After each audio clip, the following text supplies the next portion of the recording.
Hey everyone, welcome to this week's episode of Weekly Hope. I'm Kirsten Hagland. It's great to have you back. We have got a really wonderful show today, and I can't wait to introduce our guest. But before we do, just want to let you know what we do here.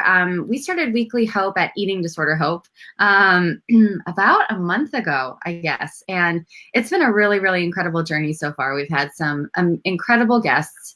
And what we like to do on this show, obviously it's Facebook Live, so it's informal. We wanted to make it a conversation, and we've brought in experts, clinicians, professionals, as well as advocates and people with their own recovery stories. And the goal is just to get you more information on eating disorders, what recovery looks like, what the options for treatment are, and to hopefully be inspired by some really real and authentic stories. That's our goal and our mission. And we want to hear from you. The whole point of doing this on Facebook Live is that you let us know where you're signing in from. It's really cool. We've gotten guests in from all over the world, which is amazing. And they often sign in and tell us hello and where they're coming from. So if that's you, wherever you may be watching from, please shoot us a comment and let us know. And also the other thing that is really great about these Facebook Lives is that you get to share your thoughts, ask your questions of our experts and our guests every week. So if you've got something on your mind and you want to share it, please feel free to say hello in the comments section and share. And we'll, of course, try to answer those questions or bring it up for a topic of conversation. And if you have been, oh, Michelle says hello.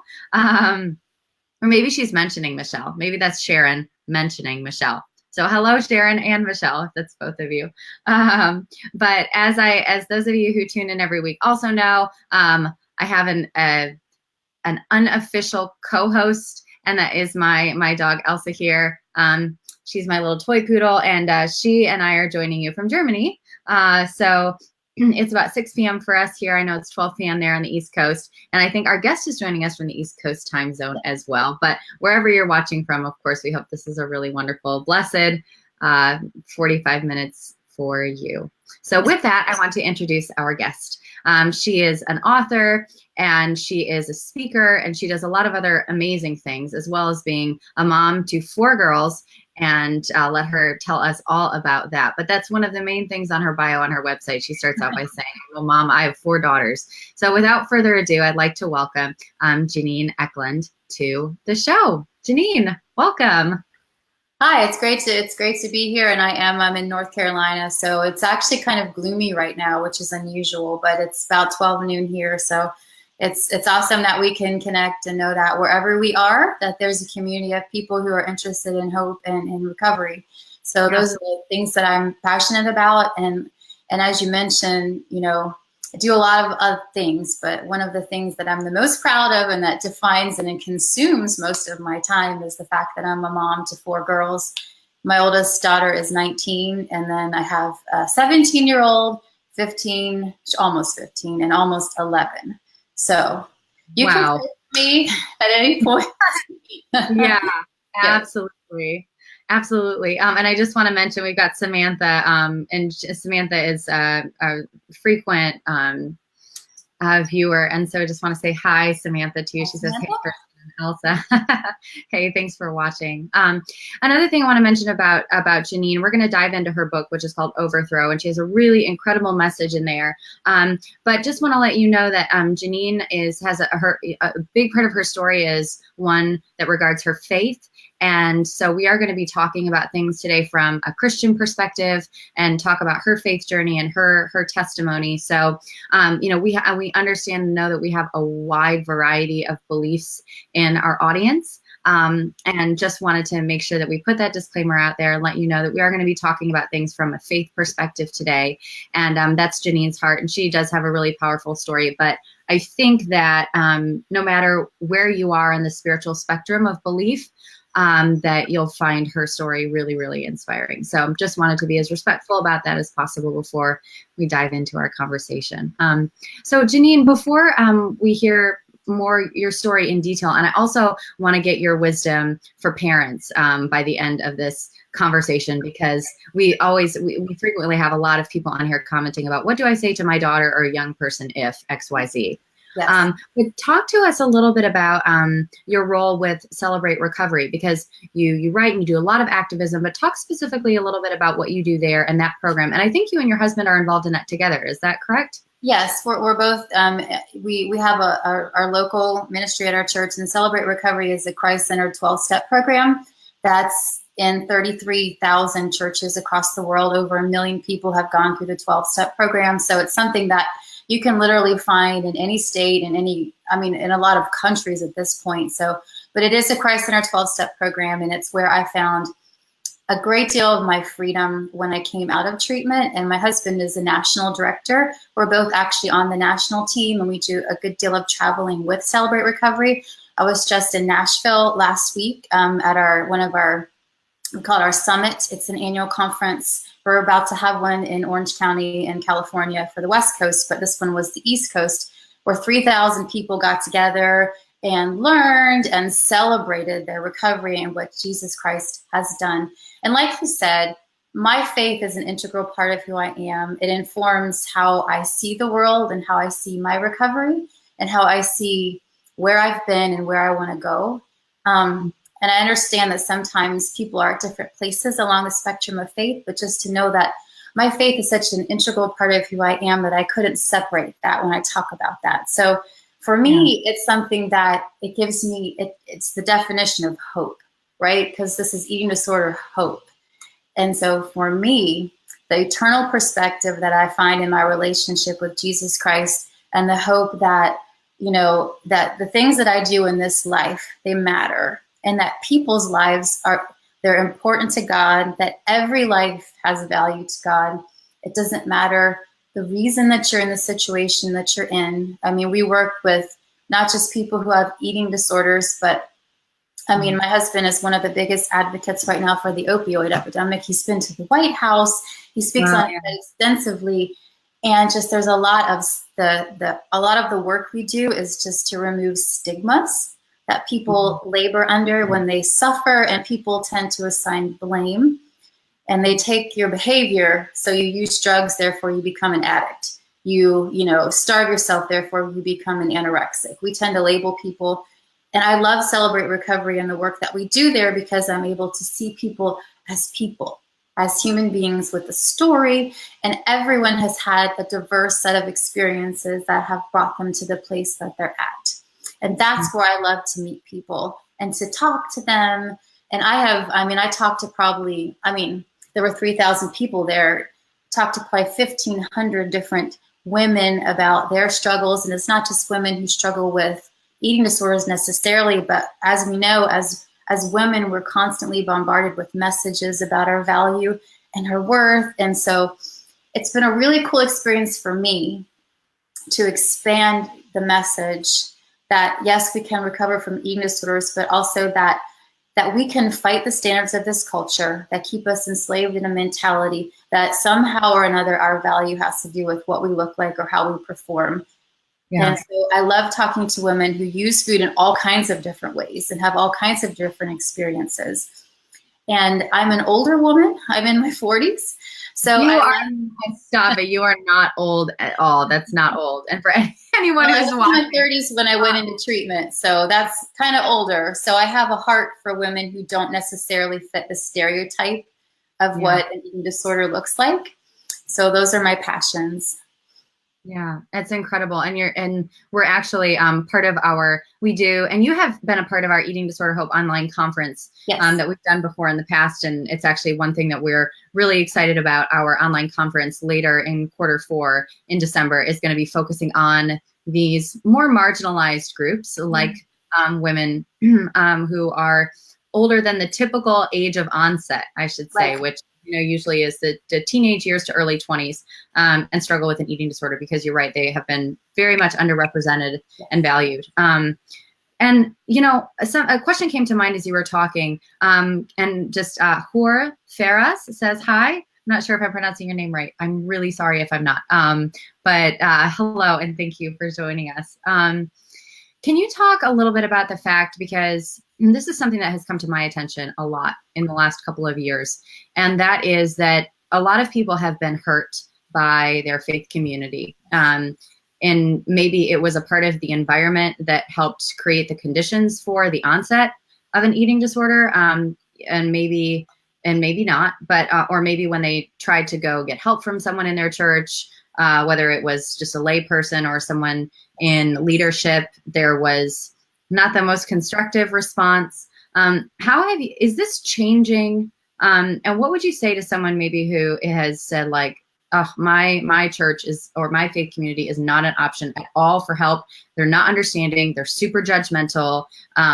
Church is just for perfect people, and that's not me, and I don't want to be that. Because that is a frequent objection that I hear all the time. And I know at one point in my recovery, I felt like that as well. Yes. Absolutely. That is a completely 100% valid point of view. And I write pretty extensively about it in the book because it was such a big part. I struggled. I mean, I developed, my eating disorder behaviors. I started coping with life that way when I was 17. And it wasn't until I was in my late 30s that I finally was able to be free. So I spent 20 years of my adult life as a pastor's wife, as a mother, struggling, in a life-threatening way with an eating disorder. And there was no way I could hide what was going on. It was just very evident what was going on. So I write extensively about that. I know that traditionally, churches have not been the most, as you said, safe places. I mean, part of one of our actual initiatives with Celebrate Recovery is the mental health initiative, where our work is to remove the stigma of struggling with mental illness within the Christian and the church community, because there are a lot of beliefs out there that, if you're a believer, then you should be perfect. And so if you struggle with mental illness, whatever that looks like on the spectrum, that somehow that's a symptom or a sign that there's something wrong with you and your faith. Mm-hmm. So that's something that I am super passionate about. That's something I write about in the book. That was just something that I believe that God restored, because I hated church for a good portion of my adult life because of the judgment that I was met with there. But I've also never, ever been met with so much grace as I have in the church. So a lot of the work is, for me, I feel like, is I consider myself almost a missionary to church culture, because it's not necessarily a safe place. And that's why I love Celebrate Recovery, because it exists within the framework of a church. It's very ecumenical. It's not only in this denomination, only in this kind of church, only with these kinds of beliefs. It's in any church. So you really can find a place that is safe for you. And I love, because in Celebrate Recovery, I introduce myself. This is a big difference between us and like an AA or an NA or those kind of 12-step programs, is I introduce myself as, my name's Jennene. I'm a believer in Jesus, but I struggle with, and I always say, eating disorders and being a know-it-all, because I am a know-it-all and I'm trying not to be. So that's the kind of thing we identify ourselves first and foremost as believers, because he's the higher power. He's the source of our strength and our hope. But then we also want to say it's okay to say that you struggle, because that's the process of being a human being. And having faith is that you work out your faith every day. My faith is what gives me the strength to make decisions based on the truth. I have my eating plan, to follow through with it, to believe the things that I was told in treatment, to put those into practice. My faith is what helps me carry those things out, because of my own strength, I was not able to manufacture the willpower to do those things. So, Can you that answer your question? Absolutely. No, absolutely. I think it's so good to talk so honestly about those things. Can you talk a little bit about what triggered your eating disordered behavior at the age of 17, and what did the process of going from a normal young woman to someone who is very sick, and when did you realize that something was desperately wrong? Yeah, so this is, of course, as we work our recoveries, and I've done, I think at this point, it's 6 different step studies, which are going through the 12 steps. So I've done a lot of self-examination, a lot of inventory. So I really feel like I have a good handle on what happened, what the process was. But when I was 14, I was assaulted. And that was a trauma that I never told anybody about. And I realized that of course, I tried perfectionism. I tried all those things that, a lot of us that struggle with eating disorders, we do, to control what we feel like we can't control. But for me, it wasn't about how I felt like what I weighed or what I looked like. It was just simply a way to control something. But then as time progressed, I became addicted to losing weight. I became addicted to how I felt. And sadly, our culture is a positive reinforcer of a lot of these behaviors. But then it just spiraled down to where I was, I mean, you name it on the spectrum of eating disorder, I was doing it, binging, purging, all that kind of stuff constantly. I was enslaved to it all for quite a long time. And it wasn't until a few years later that I realized, because, when we start these behaviors and we start to lose weight, there's a payoff, right? We feel like, for me, it was, and I write about this in the book a lot, it's just, it was a way for me to manage feeling like there was something wrong with me. I was damaged, I was ashamed, and I needed to do something. And so losing weight and controlling that made me feel like I had value, made me feel like I had control. And as you know, we become addicted to the feelings and the sensations and our chemistry and all that kind of stuff. And, I know there's so many layers to eating disorders and to why people develop them. But for me, I know it really was a response to that incident that happened to me when I was 14 years old. So I really do have a heart for women who have been sexually abused as well, because I don't know if it's because in recovery, they end up in the recovery programs because they've been sexually molested, but the statistics are vastly underreported. Mm-hmm. And I feel like that is something that I would like to do in church culture as well, is to make it a place where women can be heard, their experiences can be validated, the predators cannot be excused and let off the hook, but also a place where, Jesus validated women more than anyone else. And that was something that I had to come to grips with, that Jesus Christ himself, he was revolutionary in the way he interacted with women. So I would love the church to be a place where women can find safety and healing from these experiences, because they manifest themselves in so many ways, and eating disorders are one of them. Yeah. And so for me, that was, and I played a sport in college, and there was a lot of factors that kind of just compounded it for me that made it, and I always describe it as the perfect storm. It really was. And I didn't know how to talk to anyone. I didn't know how to, express how I was feeling. So as a result, I just, turned to the eating disorder. Yeah. Yeah. And I just want to say hi to Kirsty. She says hello. And Terry actually says, great interview from a guy struggling with his eating disorder. So I just want to say it's really cool that these stories, anyone can relate. And can you talk a little bit about what it was like to be a pastor's wife while you were struggling with this? And were you also then going through your pregnancies with your daughters at the same time that you were in recovery? And just give us a little insight into that, because that is, I can't imagine how difficult that must be. Yeah, each one of those things. And as you know, when you struggle for, I said 20 years for me, there's moments when it was worse than others, in my pregnancies, I was able to pull myself up like a lot of women I talk to who, abuse substances. When they're pregnant, something shifts inside of you when you have this like higher calling and this greater purpose. And I felt like I could get control of myself during those periods of time. But as soon as I had the girls, I just became obsessed with losing the weight, because then that became my identity, because I had all these babies and people would look at me and say, oh my gosh, you're so thin. Look at you. I wish, there was just all this positive reinforcement. And for me, I just was like struggling, to find value really. And that was the one thing that I just kept coming back to throughout my whole life, was just that, people thought I was good at this. And so it gave me confidence. It gave me, meaning and all those kinds of things, which, are totally not true. But as far as being a pastor's wife, that's, I write about it in the book quite a lot. So if you'd like the full account. Yeah, of course.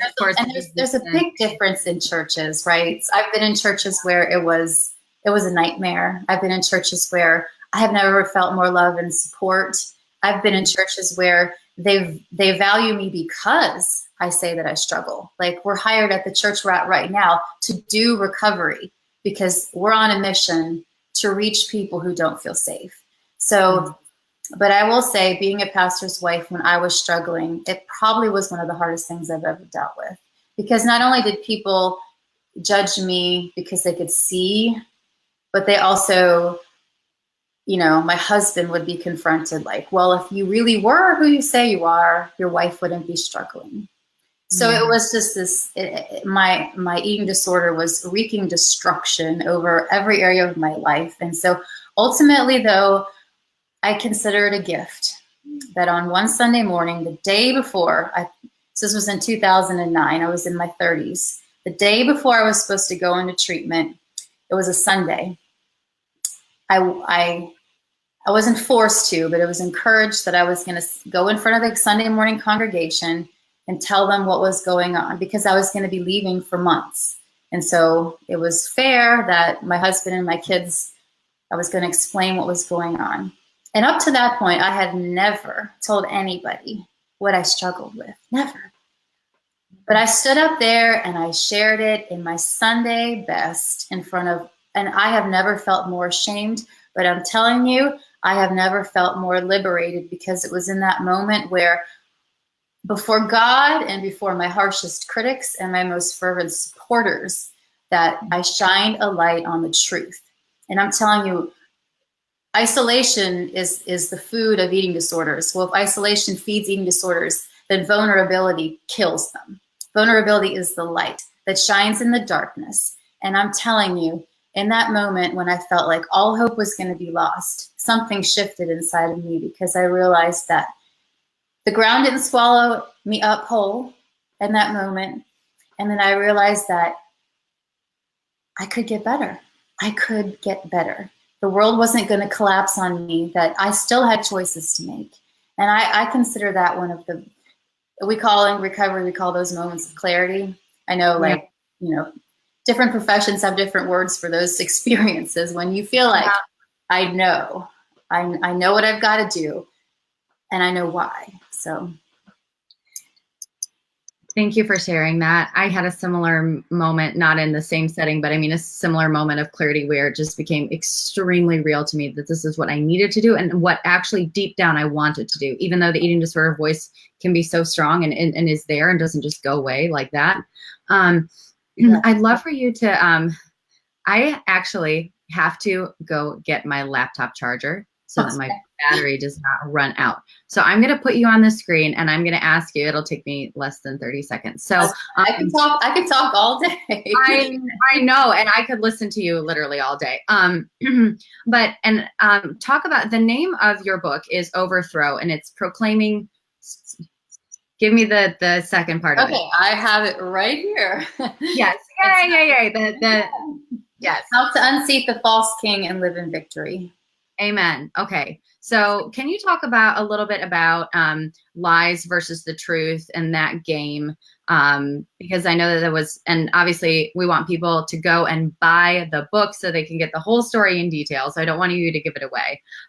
But talk a little bit about the lies and the truth and that back and forth, because that was one of the things I felt was most helpful for me in my recovery. And I'm sure you have some incredible insights. So I'm putting you up and I'll be back in 60 seconds. Okay.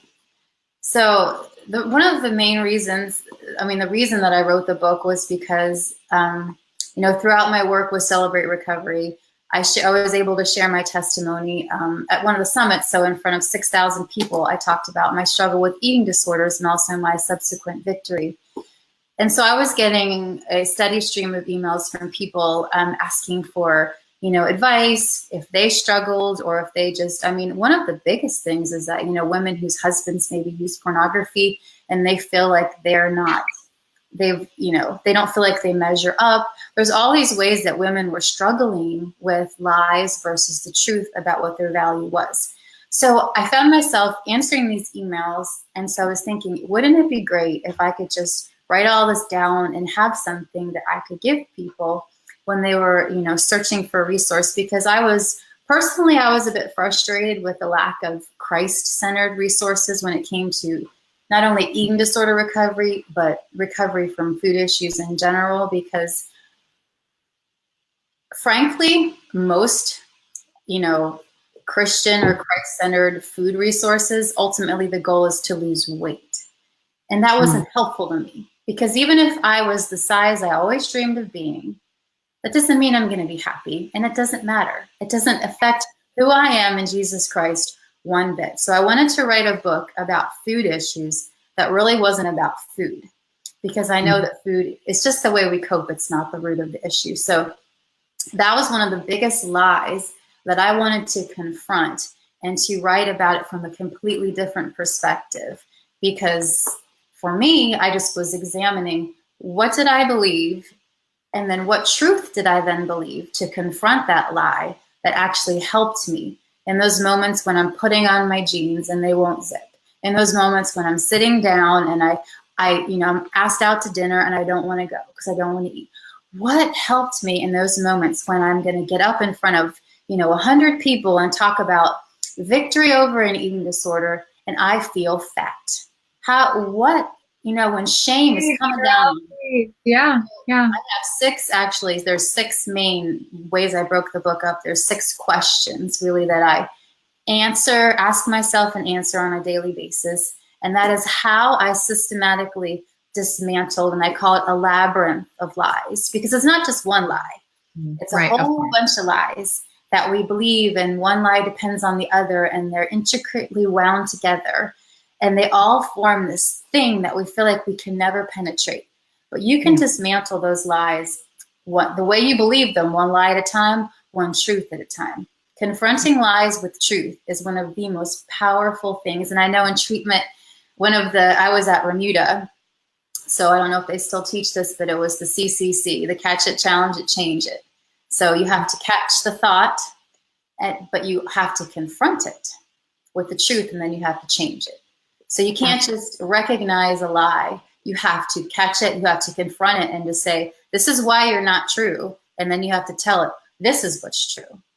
And it takes time. It takes time to unwind those lies.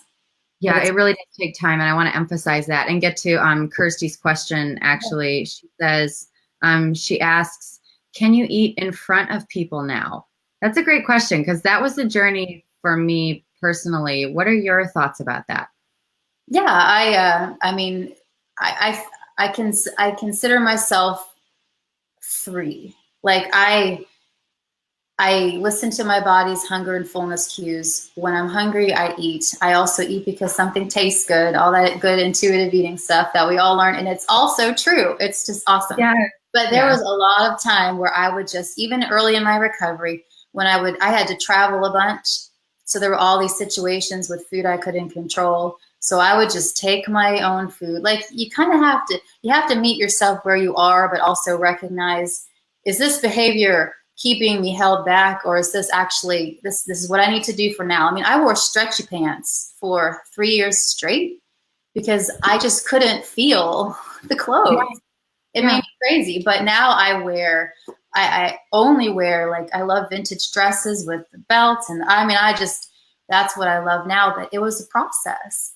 So if you feel like you can't eat in front of people, I just want to encourage you that, part of that might be your personal battle that you need to confront and change, but also to give yourself grace.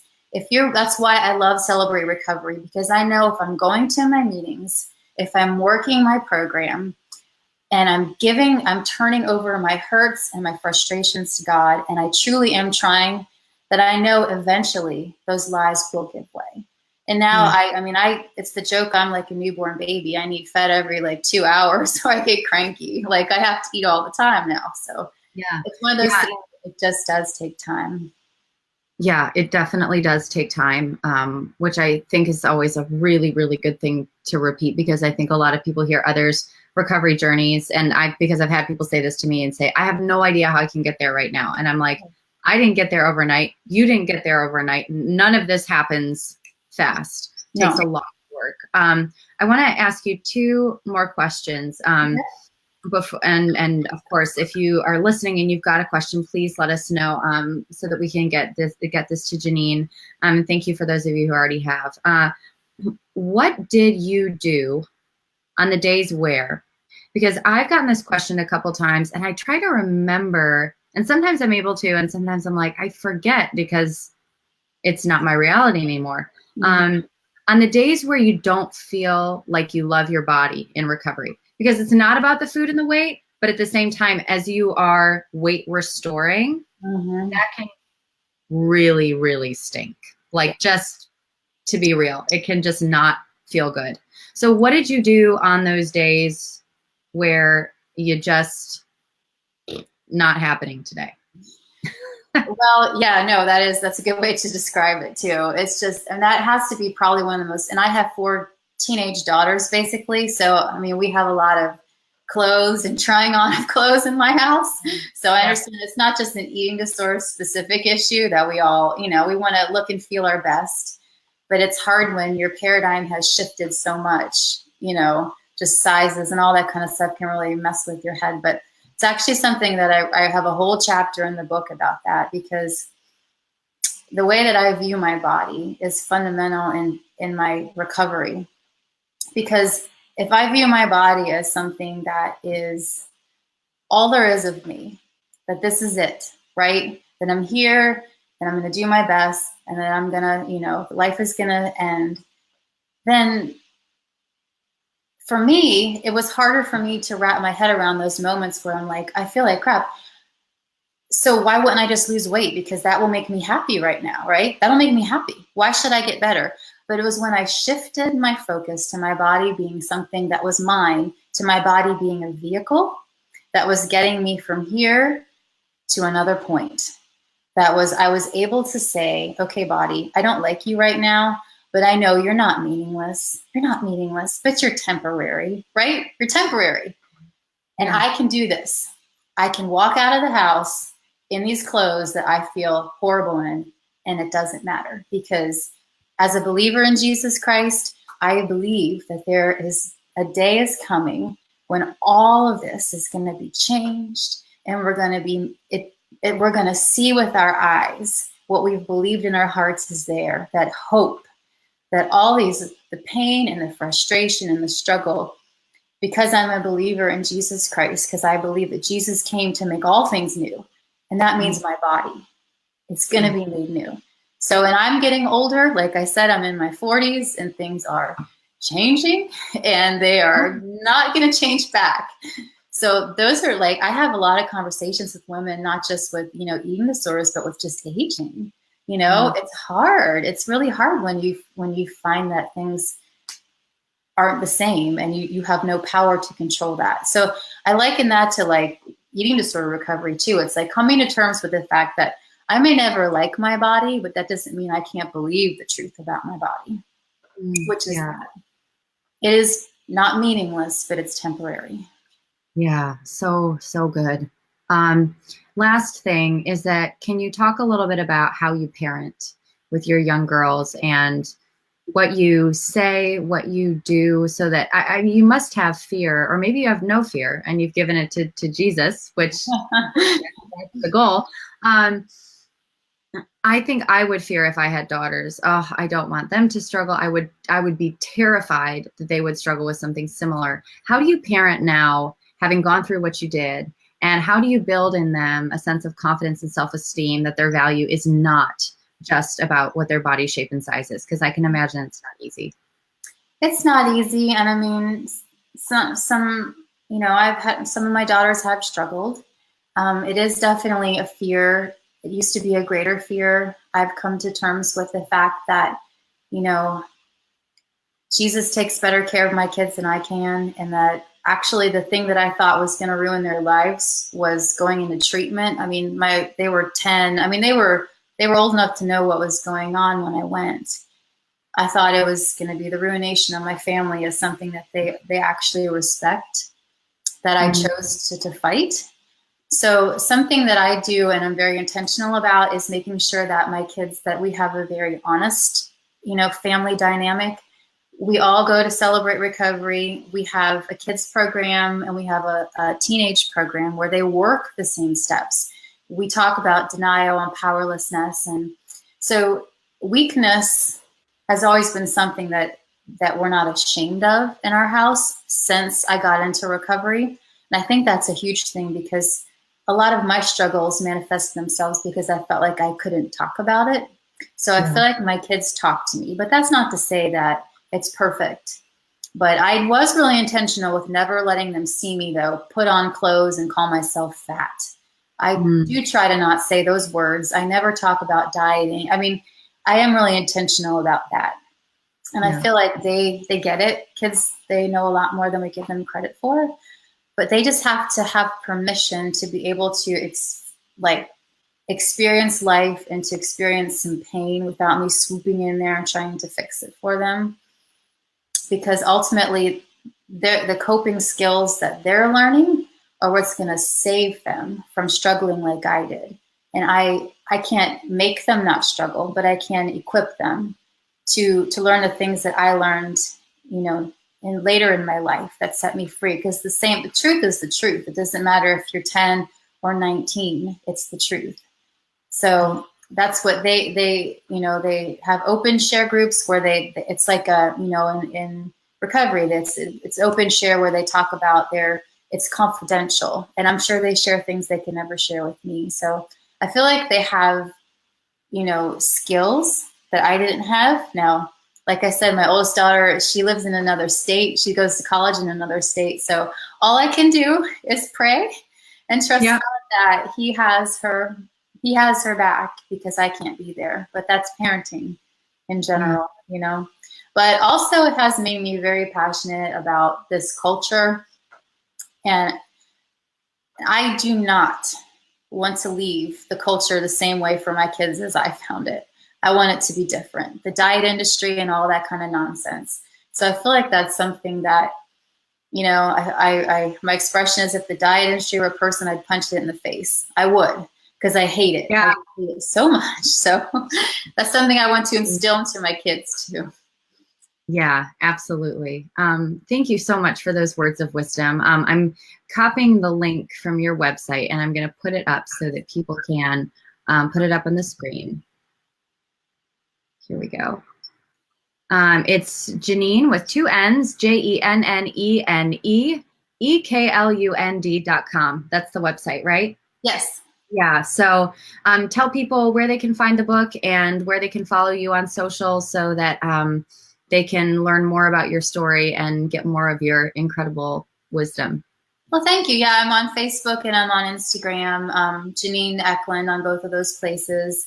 And the book, you can order it through the website. You can order it on Amazon or at a website. It's sold through Celebrate Recovery Resources. It's pastors.com.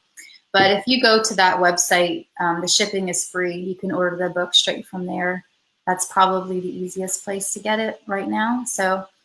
But yeah, I have a really, really great community of people on my social media, women and men who are very interested in dismantling lies and changing things. So if you, are looking for a place of inspiration and hope in additional places, then please, check it out. I'd love to get to know you and to connect with you there. Wonderful. Cool. Well, Jennene, this has been amazing. Thank you for your vulnerability. Like you talked about, is so incredibly powerful, and for doing the work that you're doing, because we need more people in the church being a voice and also being a good role model for young women and for women of all ages, of course, as you know. So thank you so much. You're awesome. And of course, we have more info on Jennene's book as well on eatingdisorderhope.com, and links as well to, and we'll put them here in the comments, links as well to Jennene's former presentations for our online conference, so you can hear even more of Jennene's story and feel some of her light. I can feel it through the laptop screen. You're just awesome. Thank you. Oh, you're so sweet. It's been an honor. I appreciate it very much. Of course. Well, we will say goodbye to Jennene. And I'll just say goodbye to you as well. Elsa went away. Okay. So Elsa's not here anymore, but just want to say thank you guys again so much for tuning in. Oh, Deborah says hello from California, Mothers Against Eating Disorders. Hi, Deborah. She's amazing, and Mothers Against Eating Disorders is a really, really incredible group as well. So just want to say thank you all so much for tuning in. If you're joining us after the broadcast was live, still comment and please tell us hello. This broadcast is going to be pinned to the top of the Eating Disorder Hope Facebook page for the rest of the week, and we're also going to get it up on our YouTube channel so that you can share share it either from Facebook or from YouTube with any of your friends. Oh, I missed you. Yeah. So Deborah, you can go back and check us out. You has some really, really great words of wisdom for moms out there. Yeah, being that's awesome. Yourself. Yeah, so thank you guys. We are actually going to be back here on Thursday for another episode of Weekly Hope. So join us back. It's going to be 3 p.m. Eastern Time. We're going to have Claire Miska, the CEO of the National Eating Disorders Association, is going to be joining us for a conversation. So don't miss that. We'll make sure that we put a link up on our Facebook page early Thursday morning so you can get a reminder about when we're going to go live. So thank you. You are awesome. I love this community. Thank you all of you who tune in for our broadcast every week. You're rock stars, and we really appreciate you. So wherever you are in the world, have a beautiful, blessed rest of your day, and we will see you on Thursday. All right. Ciao, everyone.